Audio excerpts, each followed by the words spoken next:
Taye, a little bit different to the bikes. I'd say it's a whole different kind of pressure, and I would never compare the two. I love them both equally. And what are you doing at the moment? Just going through route? Our GPS track for today and tomorrow are very similar, so there are a lot of places where the splits are. We got to make sure we know exactly where they are because it's so easy to go wrong. And also, it's very, very close at the moment, and it's sort of tight times. The car is quick. We saw that on the last event. You guys as a team are quick, but still a little bit of gelling. You're up against some seriously experienced people, but no pressure. No pressure. It's all practice to us. So it's all learning, and especially for me, learning and gelling with Brian and slowly warming into race mode, which is just now. And we're looking forward to upping our pace. So this morning was a very good warm-up, and I made a few mistakes. That's why we're kind of far back on the list. But just now we'll go and correct it all. Well, we'll leave you to focus and get your stuff sorted. Thanks for chatting and good luck. Keep the calls right. Of course. That's my job. Thanks, Taye. Cheers. From Baragwanath, carbon fibre for days. We spoke to Taye. She said that you took it a little bit easy, eased yourself into it. Yeah, definitely. So that's where we want to be right now. It's a nice start for the day, and we're trying some new things on setup, which in the longer term is a practice session as well. So we'll take today as it comes and keep it smooth. So the big picture for you is Dakar 21.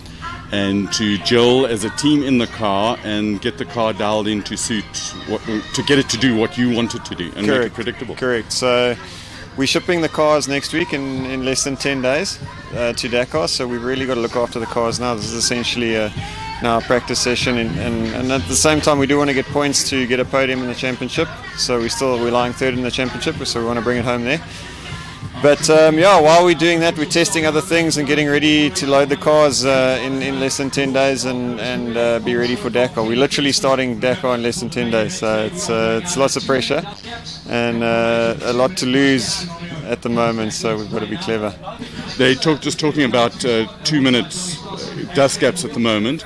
Is the dust really a worry for you out there? Not too bad. Today we got 11 knots of wind, so the wind is pretty good today, so it shouldn't be too much of an issue. Tomorrow there's no wind, so tomorrow we'll have a different strategy. Tomorrow we'll try and attack a bit harder from the start. But today, we're in a nice position to be fighting through the dust. Yeah. At this stage, 10 days before you ship the car, you say you're doing a whole lot of testing. What sort of things, can you be a bit more specific about the things that you're testing? So we're changing geometry on the rear, on the uprights and things, and we're testing different settings on the shocks and different spring rates and things like that. What behavior in the car are you trying to change? So we're always finding a balance between stability and traction and mainly that, stability and traction.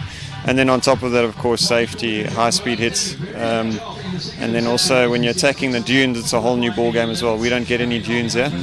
So it's a lot of slow speed, massive G-forces that the cars are going through in the dunes, which is something which is very hard to prepare for locally. So those are all the things we try and get our heads around right now.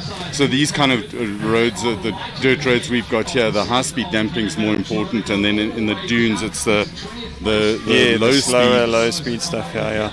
And Donovan, he was on his laptop just now, but he's constantly monitoring the data as well. So between checking the data and giving feedback, all about. Yeah. You got live data from the car? No. So every time when we come in for DSP, he downloads and then takes it off. Yeah. Awesome. You made some changes just before you went out. Did you get the desired outcome?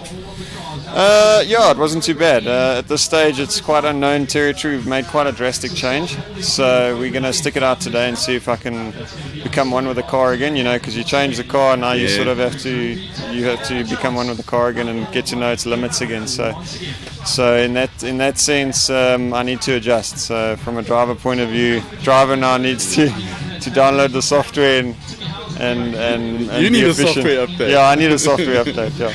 And it's a fine line in that up to sort of 95%, it's all the same, but it's that last couple of little bits right on the limit that Yeah, a bit of doubt in your mind. it's really competitive. I mean, now in time trial, I turned on a warning marker before the corner marker, so 100 meters before the corner I did a turn and then went back again and took the turn. And that essentially is almost a 20-second mistake, you know, on a high-speed section.